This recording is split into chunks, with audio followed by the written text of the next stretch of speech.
David in Woodland Hills, California. Hey, David, thanks for listening to Sirius XM. What's up? I have a quick comment, a Mark Twain quote, and a question. Okay. During the Vietnam War, conservatives like our Navy SEAL friend, their mantra was, my country, right or wrong. America, love it or leave it. I remember it well. Allowed them... Excuse me? I said I remember it well. Pardon my interrupting. Go ahead. Yeah, and that allowed them to overlook the atrocities of the Vietnam War. Liberals like Kaepernick are saying, my country where we right our wrongs. And Mark Twain said, more blood been spilled in the name of patriotism and religion than everything else on earth combined. Yeah, I agree. It's kind of a variation on Samuel Johnson's patriotism is the last refuge of the scoundrel. Right, and I have a question. Sure. In 1981, Alvin Toffler predicted that America, with 5% of the world's population, using 40 to 60% of the world's goods, was beginning the process of losing 25% of our affluence as the rest of the world modernized. My question is, have we already lost the 25%, and are the conservatives making it worse? That's an interesting question. You're talking about his book, Future Shock? No, the next one, the third wave. The third wave. Oh, yeah, the third wave. Okay. It's been a long time since I read that book. I've read two of Toffler's books. I think the Future Shock and the third wave. Have we lost the 25% already, and are the conservatives making it worse? I honestly don't know. I'm not even sure that I completely buy the premise. I think Toffler's, he was writing for a popular audience and was, in my opinion, somewhat hyper-simplifying. But it's been so long since I read his stuff. It's hard for me to offer any kind of thoughtful critique of it, or pro or con.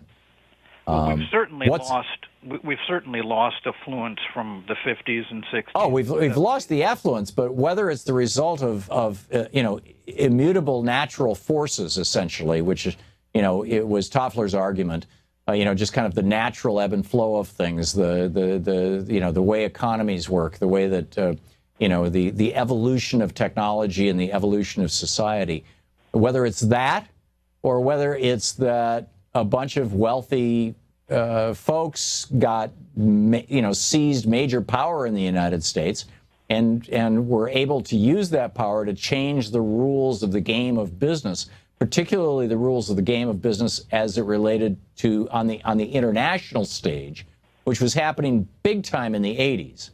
And Toffler, to the best of my recollection, was not writing about this sort of thing. The trade deals and Alexander Hamilton's worldview versus Richard Nixon and Ronald Reagan's worldview with regard to trade policy and nationalism and those kind of things. I just think it's more complex than that. I think that what we've seen is basically the neoliberal takeover of the United States and, frankly, of much of the world. Certainly that was, the the Eurozone, the Euro was another neoliberal experiment. And I think that these were experiments that were, I used to think that they were experiments that were promulgated by people who had the best of intentions. Now, increasingly, I'm believing that they were, experiments that were promulgated by people who thought that, this is a way to consolidate our wealth and power and to suppress the problems of the 60s and 70s, specifically protest and unions and people having power and people asserting things. And it seems to me that Reaganism and so-called free trade have been major factors in producing that diminution of affluence in this country. I'm not a believer in the zero-sum game theory. I don't think that it's if we want to help people in China become wealthy, we have to become poor. I don't believe that. We've seen country after country after country that has become wealthy all by itself, thank you very much, by figuring out, by basically getting rid of their oligarchs and coming up with rational policies for internal self-sufficiency, particularly industrially. David, am I making sense? Am I speaking to the issues that you brought up? Oh, yeah, brilliant. But maybe Toffler was taking the rich takeover into account when he said we're going to lose 25%. Well, if so, he never said it explicitly, or at least if he did, I have no recollection of it from reading his books. I think I would have noticed that. Yeah. So but you're saying that the rest of the world can modernize without us losing a significant portion of our affluence. So it's the conservatives and the rich who are doing all the bad. That's my assertion. Yes, and I, I've traveled all over this planet. I've done business in probably a dozen countries in this planet, and yeah, I am convinced of that. And that we were sold a bill of goods. We were sold this bill of goods that, if we just open up the world, that the company. I don't know if you remember, David, the old McDonald's argument. Do you know what I'm talking about? No, what is it? Okay, there was this argument that was made in the 80s. And I don't think Toffler ever made it, but there were a bunch of neoconservatives who were promoting it, that no two countries that have McDonald's have ever gone to war with each other. And apparently it was actually true at one point in the 80s or 90s.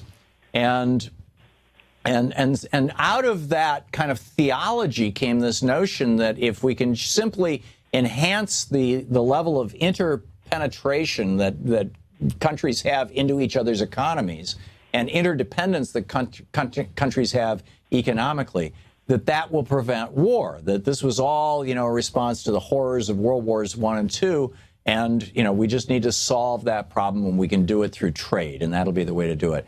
And it completely ignores the fact that Germany was trading with everybody in Europe before World War I and before World War II, that the UK was one of their principal trade partners, that France was probably their largest trade partner. What did they do? They took over France. I mean, trade did not stop those wars, and trade will not stop future wars. In fact, if anything, in my opinion, it creates a trade that is unbalanced. Trade like we have right now creates pressures, and I think the Trump campaign is a symptom of those pressures. The successes that the Trump campaign is having by talking about trade is a symptom of those pressures, that those pressures themselves then lead to xenophobia and racism and hatred and ultimately to war. And so there have been a number of people over the last 4 decades or so that I've followed and read who, who wrote The End of History and The Last Man. Hayakawa was his name. And, another one of the neoconservative writers who was asserting that basically, history is moving forward and there's nothing we can do about it. And this is the new world order. And, get ready, get used to it, because, we're all interconnected. We're all interpenetrated. There's, the national borders no longer necessary, all that kind of stuff. And I think it's a bunch of hooey. I think you're right. I think that this planet has enough wealth and abundance to adequately serve all of us. There's enough sunlight falling on the state of Texas in 1 week to power the entire world for a year. I mean, we are on the verge of a technological revolution that could save us from climate change, that could dramatically increase the quality and standard of living of people all over the world, and could, rescue the economies of the countries that have deindustrialized as a result of neoliberalism. And it's being fought tooth and nail by ExxonMobil, by Koch Industries, by the Koch brothers, by the right-wingers associated with them, and in various states where they have considerable influence. They're fighting net metering. They're trying to maintain, old coal power plants. They're fighting the idea that, what Germany did with their 100,000 rooftop thing that became tens of millions of rooftops, solarized. They're doing everything they can to fight that ever happening here in the United States, for example. So there's just a whole bunch of things here that I think, David, collectively are whacking us. David, thanks for the call. It's been a long time since I've heard Alvin Toffler's name on the air. Thank you very much, and thanks for listening to SiriusXM.